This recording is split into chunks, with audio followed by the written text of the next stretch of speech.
I can't do it. Well done. I can't do it. And again. Oh, she's passed out. I feel pregnant sometimes. Ben's definitely had some pregnancy symptoms. His hormones are all over the place.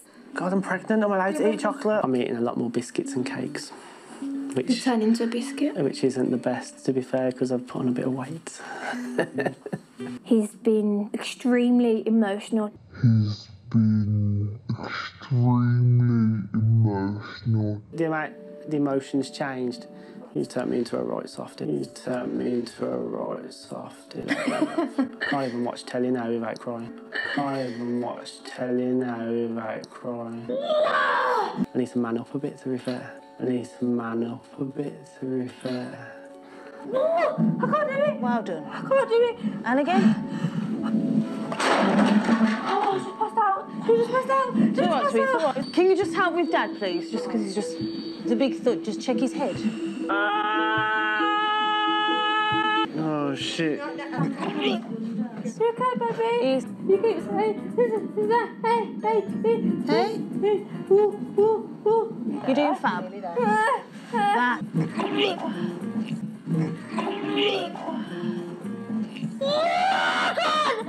You can. My husband is opting out of my labour. I am extremely distraught. I am due to go into labour soon, and my husband has dropped a very big piece of info on me. He doesn't want to go into labour with me. I love how she says he doesn't want to go into labour with me, as though he is the one who is about to start experiencing contractions. As he feels it's not a man's place. He claims he wouldn't be able to look at me the same after seeing me in that state. This was very shocking, as when I was first pregnant, he was very supportive. I asked him where this is coming from. He said he saw Mahdi Tijani's post on Instagram and he agrees with him. This is the brother's first mistake. Okay, if he had made out as though this is something that he has come to of his own accord, she may have respected his opinion more.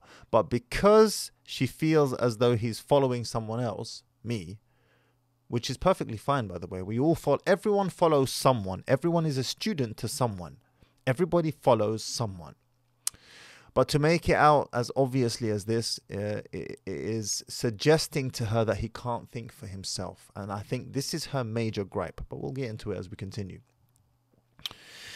This guy wrote a post, me, about his wife going into labor whilst he opted out to join her, and she delivered the baby herself 3 times, not just once. I am devastated that men like him are able to easily influence Muslim men. This is very unusual behavior from my husband, and I'm honestly thinking of ending our marriage due to this. My husband was the only person I wanted to be there with me, holding my hand. I don't believe in MIL, I don't know what that is, and mothers joining you. Me and my husband created the baby, and so I wanted just him with me. I have no idea what to do. Is he right in saying it's not a man's place? How do other men feel about this? There's a lot to unpack here, all right? And I will begin with this. There are a number of brothers whom I respect and whom I look up to and whom I would take advice from who disagree with me on my stance here, okay? With regards to that it is not a man's place to be present in the labor ward with his wife. And I respect I respect the fact that they disagree with me, and I have no gripes or qualms with them. And let me take it a step further. I am not saying you are not a man if you are in the labor ward with your wife. I am simply saying it is not the place of a man. There is a distinction and a difference. I am not calling into question your masculinity, and I know a lot of men have felt like their masculinity has been called into question because they have been present with their wife in the labor ward. Hello, I was present with my first wife for 5 of her births. 5, okay? And I will tell you something interesting as well. Every single time I went down there, I would think to myself, bruv, why am I here right now? Why am I here? The smells, the sounds, the farting, the pooping, the vomiting, the screaming. Does that sound like a condition and a state that you want to see your wife in? And some men will even, the men themselves, I'm not talking about the women now, some men will actually pass out and vomit, just as you saw at the beginning of the clip of this film or of this video that you're watching now. And then after that, you're expected to be intimate with your wife all over again. Somehow you must expel these images from your mind and be intimate with her. Now, don't get me wrong. I have never once gone down to actually see the birthing take place. So for the first 5 that I actually saw my children being born, I made sure that I was at the head of the bed. Okay. I didn't want to see what was going on. Never have seen it. Never ever want to see it. Unless, of course, I'm thrown into it by an emergency. We're in the middle of somewhere. You understand. Okay. And every time I was there, I would think to myself, why am I here? I was falling asleep in between contractions, even towards the end, because my wife would always give birth at 2, 3 in the morning. So I was falling asleep in between contractions. I'm sure plenty of you guys can relate. And that support that she needed did not come naturally to me. Do you want to know why? Because it's an oxytocin-fueled environment. A hormone that men don't have in very high quantities unless you're like the moist brother at the beginning of the video. You turned me into a right softie. You turned me into a right softie. Can't even watch telly now without crying. Can't even watch telly now without crying. I need to man up a bit, to be fair. I need to man up a bit, to be fair. I need to man up a bit, to be fair. Now, I am not saying that one shouldn't be supportive and caring and kind to their wife. You should be all of those things. But in that moment, she needs someone whom those emotions come naturally to. That's not you, my guy.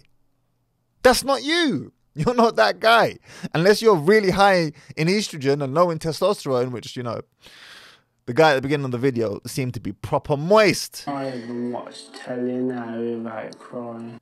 And one thing you'll notice is this, is those men that make the best support systems, the best support structures during the birthing process. And it's the reason why I played you the video. They are the ones who typically seem to be the most moist. We want him to be supportive and emotional. And then she cheats with Chad. And this is a well-known fact, by the way, that women, if you read the book by Marty Hazelton, Hormonal, women go through different periods throughout their cycle. They go through periods where they are looking for the alpha, the seed. And then they go through periods where they are looking for the beta to raise the alpha seed, according to where they are in their cycle, in their ovarian cycle. Well-known recorded fact. You can actually read it in Marty Hazelton's book, Hormonal, why women have a different proclivity or preference to different types of men according to what stage of their cycle they're in. Ask yourself this one question. Who would you rather be? The alpha or my guy at the beginning of the video? You turned me into a right softie. Now, that's not to say that the two are mutually exclusive and you should just be this or just be that. No. A good, well-rounded man, an alpha man, should have both qualities. More of the alpha and less of the beta, but a bit of beta, it sounds like a bad word, but a bit of beta is important, that softness and compassion. In that moment when your wife is going through labor, believe me, you're not built for it. You're not built for it. And if you disagree with me, because as I know some men disagree with me, which is absolutely fine and we can disagree.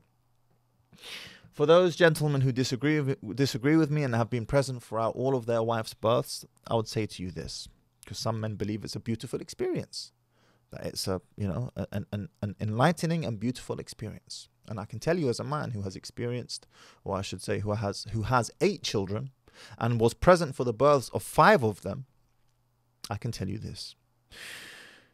You are conflating the beauty of seeing your born child once it is born with the birthing process itself. You're conflating the two. And you won't know this because you've never experienced not being there. And that's all it is. It's a conflation of the two. But there are more important issues that we need to unpack here. If you want to be present with your wife and in the labor ward, more power to you. All right? I don't think any less of you. My personal stance is that it's not the place of a man to be. A man is not built, equipped. He is not effective in that role whilst his wife is giving birth. You need the guy at the beginning of the video or a woman. And frankly speaking, I can't tell the difference between him and a woman. I need to man up a bit, to be fair. Okay? But that's fine. You want to be there present with your wife in the labor ward? No problem. I have more important gripes that we need to unpack with this post here right now with the sister. And I quote, and let me just highlight this for you so that you can see it. I'm honestly thinking of ending our marriage due to this. And I know you're watching this, sister, right now. Okay? I know you're watching this because this video has been sent to you. So I want you to hear me loud and clear. Some will tell you you're hormonal. It's okay for you to speak like this. You will be forgiven. You don't really mean it. You don't really mean that you want a divorce after conceiving a child with a man that you will now bring into the world. You don't actually want your child to be predisposed to a 60% likelihood of self-deleting himself.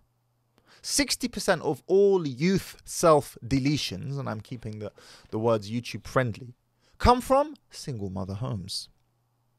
70% of all high school dropouts come from single mother homes. 90% of all homeless and runaway children come from single mother homes.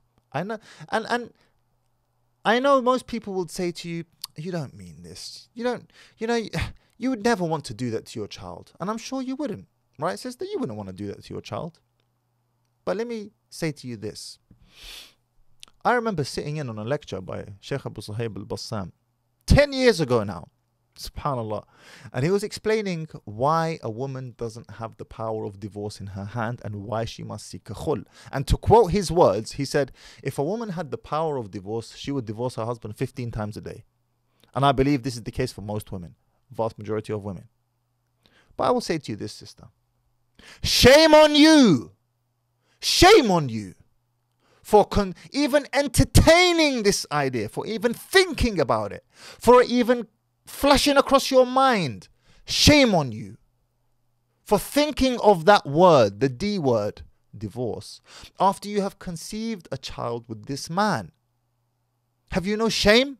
And you come out here on the internet and you have the audacity to even say it as well. Even if you're thinking it, have some shame. Have some shyness. Divorce? Really? Allahul Musta'an. And this is your only gripe. And maybe you're thinking, oh, it's because he doesn't get... It's nothing to do with he doesn't care about you. You know, sometimes a man will hear another man say something and it just clicks. I heard another man say to me, you know, Mahdi, the labor ward was never the place for a man back in the day. And it just clicked. I was like, he confirmed everything that I had already felt throughout the 5 times that I was present in the labor ward with my wife giving birth. It just clicked. The Queen doesn't have her husband present when she's given birth. Who are you? The Queen of England never had her husband present throughout any of her births. Man or auntie, who are you? You're nobody. And then you're out here wanting the divorce. Wallah, it's laughable. So check yourself before you and your unborn child become a statistic. And I wish you and your husband a very long and happy marriage together. And if you've watched the podcast that I did with Dilly, if you haven't, I'll add it on the end screen. On the Blood Brothers podcast, we go through this issue. And even our brother Dilly, it just connected. It just made sense straight away. Watch the interview. And I believe many men who have heard or seen that post or watched that podcast, it just clicks. It's like, yes, of course. Why was I even there? Does that mean your husband doesn't care about you? Of course not. Does that mean that he loves you less? Of course not. It means that he's not equipped to be in that environment with you as well as a woman. Maybe it's your mother. Maybe it's your sister. Maybe it's your aunt. Maybe it's your friend. Some women don't like their mothers being there. No problem. You have a friend, don't you? You are conflating your husband not wanting to be there with your husband loving you less or your husband not caring about you. This is not true. He simply wants to preserve the image he has of you in his mind so that the next time you are intimate together, he's not remembering the time he vomited all over the floor or he passed out. That's it. He wants to preserve the beautiful image that he has of you in his mind. Shame on you for even thinking of a divorce. Now, perhaps the most important part of this video for the brother himself and for you men who find yourself in a similar situation whereby your wife is threatening divorce unless you do A, B, C, D, and E. This is the most important part of the video for you right now. Forget the beginning, the middle, and the rest of it. Forget all of that. That's all just trivia compared to what I'm about to share with you right now. If you've watched me for any meaningful period of time, you would have heard me quote or repeat the quote, "He who is willing to commit suicide has the initiative." It's a famous quote by Boris Spassky, one of the great chess grandmasters, with reference to Bobby Fischer, who almost never turned up for one of their big matches. And when a woman hits the suicide button, which is, "I'm going to divorce you," a man typically falls back and says, "Okay, Habibti, I'm sorry. Okay, it's fine." Okay. This is a huge mistake. This is what we would call losing frame. Because of your fear of losing her, which is a justified fear, it's a warranted and justified fear, you now bend, kneel to her whims and desires. When the truth is, she would have respected you if you had simply stuck to your guns. Would she be happy? No, but she would respect you. And for those of you who have watched my videos over the past year, you will know there is an inverse relationship between a woman's happiness and a woman's respect. This business of, I need to make her happy so that I can keep her. I need to make sure she's always happy. It's an ephemeral feeling, especially for women who half the time don't even know what they want, bruv. You're trying to make her happy when she herself doesn't know what makes her happy. It's a fool's errand, a fool's game. I'm not saying you shouldn't make your wife happy or your wife shouldn't be happy. I'm simply saying don't break frame to make her happy. If you have said something, follow through, whether she likes it or not. Unless you are committing a major sin or a sin of any sort for that matter, transgressing your Lord, if you have said something, stick with it. She will respect you. It won't make her happy, but it will make her respect you. There is an inverse relationship between the two. Just as your boss might not necessarily always make you happy, but if he's a good boss, you respect him. He might not always give you that extra hour on lunch break or whatever it is, but if he's a good boss that gets results, you'll respect him. She doesn't have to be happy. She has to respect you. And if she's happy on the side at the same time, that's a bonus. But respect is a must. So be careful of breaking frame and saying, okay, don't divorce me, I'll do it. You know why? Because now you have negatively reinforced a lesson for her. And that lesson is, every time I say the D word, divorce, I'll get what I want. No. You cannot accept this. You cannot set this precedent. You cannot negatively reinforce bad behavior. You are rewarding bad behavior. So take this as a lesson for whatever situation you find yourself in whereby your wife is blackmailing you with the D word, divorce. Unless you do A, B, C, D, and E to her. In that moment, you say to her, Habibti, khara alik. This is what's going to happen. And this is how it's going to happen. She will, oh, why, and so on. By all means, if you want to give her an explanation and explain to her why, do that. I have found in my experience that explaining things to a woman, explaining away things to a woman once she disagrees with you on something is by and large a waste of time. It's a waste of time because she's emotional. You're trying to provide her with the logical reasons and she's all caught up in her emotions. Waste of time. But if you want to do her that service of explaining to her, no problem. I've done that before.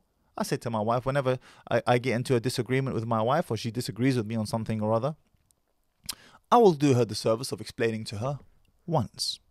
This is why we are going to do A, B, C, D, and E.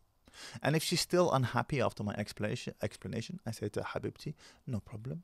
We're still going to do it anyway, whether you understand it or not. And she respects me for it. Like the video, subscribe to the channel, share the video with a brother. Assalamu alaikum.